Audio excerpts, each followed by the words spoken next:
नमस्कार दोस्तों, मेरा नाम है आकाश शर्मा और आज जो है क्लास 9th और 10th का most important topic splitting the middle term जो कि पोलिनोमियल चैप्टर का एक टॉपिक है, मैं उसको आज कवर करने वाला हूं और ये कॉन्सेप्ट आपके दिमाग में जो है बिठाने वाला हूं। तो बने रहिए मेरे साथ।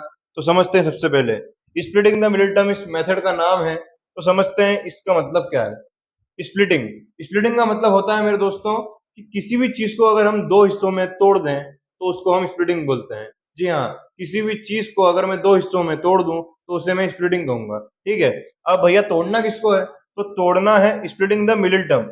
मिडिल टर्म को तोड़ना है। किसको तोड़ना है? मिडिल टर्म को तोड़ना है, बीच वाले टर्म को तोड़ना है। ठीक है। अब बीच वाले टर्म क्या है? तो जब जब हम स्प्लिटिंग द मिडिल टर्म की बात करेंगे तो हमें क्वाड्रेटिक पोलिनोमियल जो है उसकी जनरल इक्वेशन के बारे में मालूम होना चाहिए। क्या होती है वो मैंने यहाँ लिख दी है, देखिए। A x square plus b x plus c, ये जो इक्वेशन है जनरल इक्वेशन है किसकी? क्वाड्रेटिक पोलिनोमियल की। ठीक है, जिसकी हाईएस्ट डिग्री 2 होती है, ये तो हम सब जानते हैं। तो हमको निकालने हैं इसके फैक्टर। ठीक है। अब मिडिल टर्म का मतलब है ये बीच वाले टर्म, तो यही है। तीन टर्म है इसमें, एक ये, दो ये, तीसरी ये। ठीक है। तो बीच वाली टर्म कौन सी हो गई? बी एक्स वाली। तो इसी को हमको दो हिस्सों में तोड़ना है मेरे दोस्तों। ठीक है। तो समझते हैं एक एग्जाम्पल के थ्रू। एग्जाम्पल मैंने लिया है यहाँ पे एक्स स्क्वायर या one x square plus 9x plus 20। ठीक है। तो अब हमें इस इक्वेशन को उससे कंपेयर करना है जनरल इक्वेशन से। तो क्या लिखा हुआ है? ए एक्स स्क्वायर, यानी ए जो होगा वो हमारा 1 होगा। ठीक है। बी जो होगा वो हमारा 9 होगा और सी जो होगा वो हमारा 20 होगा। इतनी बातें हो गई। ठीक है, आगे बढ़ते हैं। अब जो है आप सबसे पहले a मल्टीप्लाई सी कर दीजिए। फर्स्ट स्टेप यही होगी आपकी। जी हाँ, a मल्टीप्लाई सी, यानी a कौन है यहाँ पर? 1 है। c कौन है? 20 है। तो 1 मल्टीप्लाई 20 जो आएगा निकल के वो होगा आपका 20 आएगा। 21 से 20। ठीक है। अब ये 20 जो आपको मिला है, इस 20 के आपको ऐसे दो फैक्टर करने हैं कि जिन्हें प्लस या माइनस करने पर ये बीच वाले टर्म मिल जाए। क्या बोला मैंने? कि a मल्टीप्लाई सी करा, जो वैल्यू निकल के आई है 20 आई है यहाँ पे, तो इसके ऐसी दो वेक्टर करने हैं हमको, ऐसी दो वैल्यू निकालनी है जिन्हें प्लस या माइनस करने पर बीच वाले टर्म यानी 9x मिल जाए हमें। ठीक है। तो अब क्या हो सकती है वो देखिए। सबसे पहले 20 किसकी टेबल में आता है? 1 की टेबल में आता है। कितने टाइम्स में? 20 टाइम्स में। ठीक है। लेकिन 1 और 20 को अगर मैं प्लस करता हूं तो 21 बनता है, और अगर मैं माइनस कर दूं तो 19 बनता है। तो ये तो हो ही नहीं सकता क्योंकि हमको चाहिए 9। अब और किसकी टेबल में आता है? 2 की टेबल में आता है। कितनी बार में? 10 टाइम्स में। ठीक है। तो 2 और 10 हो गए, लेकिन 2 प्लस 10 12 होता है और 10 माइनस 2 जो है वो 8 होता है। तो वो भी नहीं हो सकता यहाँ पे, हमको तो 9 चाहिए। और आगे बढ़ते हैं। 3 की टेबल में आता नहीं है। 4 की टेबल में आता है। 4 5 जा 20, 4 5 जा 20, और 4 और 5 को प्लस करने पर 9 निकल के आ गया, 9x मिल गया हमें। तो जी हाँ दोस्तों, ये दो फैक्टर होंगे हमारे 4 और 5, यानी हमने 9x को 4x और 5x की जो है टर्म्स में तोड़ के रख देना है, स्प्लिट कर देना है। ठीक है, समझ में आ गया आपको? तो मैं लिख देता हूं यहाँ पे जो है,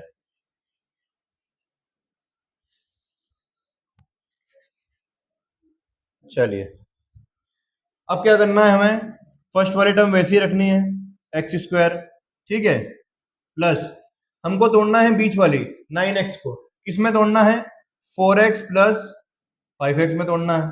ठीक है। और लास्ट टर्म हमारी 20 पहले से चलती आ रही है, कोई डाउट तो नहीं है इसमें। आगे बढ़ते हैं। अब हमें क्या करना है? नेक्स्ट स्टेप में हमको जो है दो दो की पेयर बना लेनी है। ठीक है। क्या करना है? हमने एक पेयर ये बना ली, दूसरी पेयर ये बना ली। ठीक है, बना ली। तो पहली पेयर दूसरी पेयर, दो पेयर बन गई हमारे सामने। इन दोनों में से ही हमको कॉमन निकालना है। ठीक है। अब इन दोनों में कॉमन क्या दिख रहा है हमें? देखिए, इस साइड 4 है लेकिन इस साइड 4 है ही नहीं, तो कॉमन तो कुछ भी नहीं है। हाँ, यहाँ पर एक्स स्क्वायर है, यहाँ पर एक्स है, तो यहाँ पर एक एक्स जो है वो कॉमन आ जाएगा। यहाँ बचेगा x की पावर 1 यानी x बच जाएगा, और प्लस में 4 जो है वो यहाँ पे चलता आ ही रहा है, तो x प्लस 4 अंदर बचा है। ठीक है। देन अब इसमें से कॉमन क्या आ रहा है? देखिए, x इस साइड है पर उस साइड तो नहीं है, तो x तो कॉमन नहीं आ सकता। लेकिन 5 और 20, तो इसमें से हम 5 अगर कॉमन ले लें प्लस का, ठीक है, तो 5 की टेबल में 5 1 बार में आता है तो x आ जाएगा। देन 5 की टेबल में 24 टाइम्स में आता है तो 4 आ जाएगा, है ना? क्या किया मैंने? 5 कॉमन निकाल लिया, तो x प्लस 4 हमारा जो है रिमेनिंग बचा। अब क्या करना है, जो दो ब्रैकेट हमको दिख रहे हैं उसी को हमको एक ब्रैकेट में कर लेना है, यानी कॉमन कर लेना है। तो x प्लस 4 हमने कॉमन कर लिया, और जो बची कुछ बाहर वाली वैल्यू बची है, जैसे x प्लस 5, यहाँ पर x है, यहाँ प्लस 5 है, तो x प्लस 5 हमने अलग कर लिया, ये हमारा दूसरा वेक्टर निकल के आ गया। दो वेक्टर हो गए, हमारा काम खत्म हो गया। क्यों? क्योंकि क्वाड्रेटिक पोलिनोमियल की हाईएस्ट डिग्री 2 होती है, इसीलिए फैक्टर भी 2 ही होंगे, पहला ये, दूसरा ये। ठीक है, कोई डाउट तो नहीं है इसमें? ठीक है, नेक्स्ट वाला देखते हैं। इसमें क्या लिखा हुआ है, अगर हम कंपेयर करें जनरल इक्वेशन से, तो a की वैल्यू जो है वो 10 है ना दोस्तों, b की वैल्यू जो है वो -4 है, और c की वैल्यू -6 है। देखिए, अगर समझ में अगर आपको आ गया है तो आप जो है मेरे साथ साथ वीडियो पॉज करके आप भी करते जाएं, ठीक है, क्योंकि मैथ्स प्रैक्टिस मांगता है। अब क्या करना है हमको, वही पुरानी मेथड a मल्टीप्लाई c, तो 10 मल्टीप्लाई -6 करेंगे तो क्या आएगा, 10 मल्टीप्लाई -6 अगर करेंगे तो ये बनेगा -60। ठीक है, अब -60 अगर हमको बनाना है तो हमको ऐसी दो वैल्यू चाहिए जिन्हें प्लस या माइनस करने पर हमको -4 मिल जाए। ठीक है, बीच वाले टर्म को ही तोड़ना है हमको, तो ऐसी क्या वैल्यू होगी जिन्हें प्लस या माइनस करने पर -4 बन जाए। ऐसे तो वेक्टर निकालने हैं -60 के, क्या होंगे वो दो वेक्टर निकालिए। देखिए, छोटी वैल्यू अगर मैं लेता हूँ 1 2 3 की टेबल में 60 आता है, लेकिन अगर मैं मान लो 2 यहाँ लेता हूँ या 30 लेता हूँ, क्योंकि 2 30 इंटू 60, तो 30 और 2 का प्लस माइनस करने पर 4 तो आ ही नहीं सकता, इसलिए वैल्यू हमको बड़ी ही लेनी पड़ेगी। तो क्यों ना हम 10 और 6 को ही वैल्यू मान लें। जी हाँ, क्योंकि 10 और 6 अगर हम प्लस माइनस करेंगे, 10 में 6 अगर जाएगा तो माइनस का 4 बचेगा। यहाँ पर 10 में 6 गया, माइनस का 4 बचा, वो ठीक है, लेकिन हमको जो है -60 भी चाहिए, तो एक वैल्यू जो है वो माइनस की होगी, और साइन माइनस का है तो बड़ी वैल्यू पे माइनस होगा, है ना। तो दोस्तों -10 और +6 ये हमको दो वैल्यू मिल चुकी है। जैसे ही हमको दो वैल्यू मिलेगी, हम फटाफट जो है, अच्छा ये काम जो है आप रफ में कर लीजिएगा, ठीक है ना, ये आपको कभी भी फेयर कॉपी में नहीं करना है, ये आपको एक कोने में या जो है रफ पेज में कर लेना है पहले ही। ठीक है, तो हमको फैक्टर क्या मिल गया, देखो फर्स्ट टर्म तो वैसी की वैसी 10x², देन सेकंड टर्म तोड़नी थी -4x, तो किसमें, माइनस का 10x, x भी लगाना है ना, और प्लस का 6x, देन लास्ट वाली वैल्यू जो है एज इट इज आ गई, कोई दिक्कत नहीं। हमने क्या करा, फर्स्ट टर्म वही है, लास्ट टर्म वही है, बीच वाली जो टर्म थी -4x उसको हमने दो टर्म्स में तोड़ लिया, -10x + 6x, सो डेट की फैक्टर जो है वो हमको मिल जाए। अब क्या करना है, दो दो की पेयर बना लेनी है। ठीक है, अब इस पेयर में से जो है 10 कॉमन दिख रहा है और x भी कॉमन दिख रहा है, 10x कॉमन निकाल लिया हमने, अंदर क्या बचा, यहाँ से 10 पूरा निकल गया और एक x बाहर आ गया, तो x की पावर 1 तो बचा है अंदर, देन माइनस 10x तो पूरे बाहर निकल गया यहाँ से, तो यहाँ बचेगा 1, x - 1। अब यहाँ पर क्या निकल रहा है, तो यहाँ पर x आप देखिए यहाँ पे है, पर यहाँ पर x बिल्कुल नहीं है, लेकिन मेरे दोस्तों 6 तो यहाँ पर भी है और यहाँ पर भी है, तो मैं प्लस का 6 जो है वो यहाँ पर कॉमन निकाल लूंगा, तो अंदर क्या बचेगा, x बचेगा, इधर बचेगा -1। ठीक है, अब x - 1 दोनों ब्रैकेट में आ गए।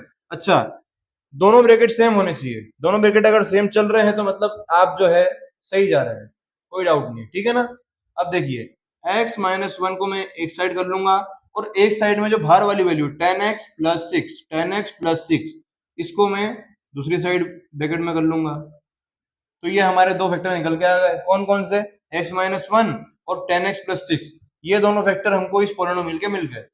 तो जो है स्प्लिटिंग द मिडिल टर्म का मतलब क्या है कि हमको बीच वाली टर्म को तोड़ना है, देन दो दो की पेयर बना के दो फैक्टर जो है कॉमन निकाल लेने हैं, वही दो फैक्टर जो होंगे इस पोलिनोमियल के होंगे, है ना। अब आगे बढ़ते हैं, इसकी बारी, 2x² + 5x - 12 दिया है यहाँ पे, तो कंपेयर अगर करते हैं तो a की वैल्यू यहाँ पे 2 निकलती है, b की वैल्यू 5 निकलती है, c की वैल्यू -12 निकलती है। ठीक है दोस्तों, a b c की वैल्यू आप पहले से ही लिख के रख लीजिएगा, क्यों, क्योंकि आप फर्स्ट टाइम सीख रहे हैं मान लीजिए, तो आपको आगे डाउट नहीं आना चाहिए, ठीक है ना। अब वही पुरानी मेथड, क्या कि a × c, तो a × c का मतलब क्या बताया मैंने, 2 × -12, ठीक है, तो ये बनेगा -24। अब -24 को हमको ऐसी दो वैल्यू में तोड़ना है फिर से, जो जिन्हें प्लस या माइनस करने पे हमको 5 मिल जाए, या 5x मिल जाए, एक ही बात है, ठीक है। तो ऐसी दो वैल्यू क्या होगी, सबसे पहले अगर मैं देखूं कि 24 किसकी टेबल में आता है, 1 की टेबल में आता है 24, लेकिन 24 और 1 प्लस होकर 25 बनाते हैं, और अगर मैं माइनस करता हूं तो 23 बनता है, तो ये तो नहीं होगा। अगर मैं 2 लेता हूं तो 2 की टेबल में 12 बार में 24 आता है, लेकिन 12 और 2 प्लस होके 14 बनाते हैं, और 12 माइनस 2 10 बनाते हैं, तो ये भी नहीं होगा, हमको तो 5 चाहिए था ना। अब क्या, तो 3 की टेबल में 24 आता है, 3 8 जा 24, और 3 और 8 को अगर हम प्लस करते हैं तो 11 बनता है, लेकिन अगर 8 में से 3 माइनस होता है तो 5 मिल जाता है। जी हाँ, तो हमको जो है मिल चुकी है वैल्यू 3 और 8, ठीक है। अब दिमाग यहाँ पर ये लगाना है, सोचने वाली बात ये है कि प्लस का कौन होगा और माइनस का कौन होगा। तो देखिए, ये टर्म प्लस में है, ठीक है, तो बड़ी वाली वैल्यू हमेशा प्लस में ही होगी। अब लेकिन 24 जो था वो माइनस का था हमारा, तो एक वैल्यू तो माइनस की सही है, तो वो वैल्यू माइनस की छोटी वाली वैल्यू हो जाएगी, यानी माइनस का 3। तो प्लस का 8 और माइनस का 3, ये दो निकल के आ चुके हैं यहाँ पर। तो बधाई हो आपको कि हम जो है यहाँ तक पहुंच चुके हैं। देन क्या करना है हमको, फर्स्ट टर्म जो है एज इट इज लिखना है, सेकंड टर्म प्लस का 5x था ना, तो इसको हमको तोड़ देना है प्लस का 8x और माइनस का 3x, ठीक है, और माइनस का 12 जो है वो तो एज इट इज आ जाएगा यहाँ पे, ठीक है। अब वापिस से क्या, दो दो की पेयर बना लेंगे हम यहाँ पे, दो दो की पेयर जैसे ही हमने बनाई तो क्या करना है, कॉमन निकाल देना है। कॉमन क्या निकलेगा, देखिए यहाँ से मैं देख रहा हूँ कि 2 कॉमन निकल रहा है, ठीक है ना, क्योंकि 2 से 2 भी कैंसिल हो जाएगा और 8 भी कैंसिल हो जाएगा, और x भी कॉमन निकल रहा है, तो x बाहर आ गया। अंदर कौन बचा, यहाँ से पूरा 2 बाहर निकल गया और x की पावर 1 बाहर निकल गया, तो x की पावर 1 बचा हुआ है। यहाँ पर कौन बचा, यहाँ से x तो पूरा बाहर आ गया, लेकिन 8 से मल्टीपल 2 बाहर आया है, तो यहाँ पर आएगा 4, क्योंकि 2 4 जा 8, x प्लस 4 यहाँ बच गया, ठीक है। यहाँ कौन बाहर आएगा, तो यहाँ से जो है मैं देख रहा हूँ कि x तो दोनों साइड नहीं है, एक ही साइड है, तो x तो कॉमन नहीं आ सकता, लेकिन 3 कॉमन आ सकता है। क्यों आ सकता है, क्योंकि 3 जो है 3 1 जा 3 और 3 4 जा 12, तो मैं 3 कॉमन निकालूंगा, लेकिन माइनस का, क्यों, क्योंकि यहाँ भी माइनस यहाँ भी माइनस, दोनों साइड माइनस है, माइनस कॉमन निकल गया। माइनस जब कॉमन निकलता है तो ये जो वैल्यू है आपकी, दोनों वैल्यू जो है साइन चेंज हो जाएगा। जी हाँ दोस्तों, जब जब माइनस ब्रैकेट के बाहर निकलता है तो ब्रैकेट के अंदर वाली जो वैल्यू है वो सारी, उनके साइन जो है वो चेंज हो जाते हैं। अब साइन अगर चेंज हो गए हैं तो जो माइनस का था वो प्लस का हो गया, ये माइनस का था ये प्लस का हो गया। अब यहाँ पर भी 4 आ जाएगा, ठीक है, x प्लस 4 x प्लस 4, देखिए ब्रैकेट सेम आ गए, यानी हम सही जा रहे हैं। तो इसको जो है हम एक साइड कर लेंगे x प्लस 4 को, और दूसरी साइड बाहर वाली यानी 2x माइनस 3 जो है, 2x माइनस 3 जो है मैं उसको एक साइड लिख लूंगा, और कमाल हो गया, हमारे दो वेक्टर निकल के यहाँ पर आ चुके हैं, ठीक है। तो दोस्तों आशा करता हूँ कि ये तीनों सम आपको समझ में आए होंगे। स्प्लिटिंग द मिडिल टर्म जो मैंने मेथड समझाने की कोशिश करी है आपको, वो आपको समझ में आई होगी। तो अगर आपको समझ में आई है तो हमारे जो वीडियो है उसको लाइक कर दीजिए और चैनल को सब्सक्राइब कर दीजिए। थैंक यू, मिलते हैं नेक्स्ट वीडियो में।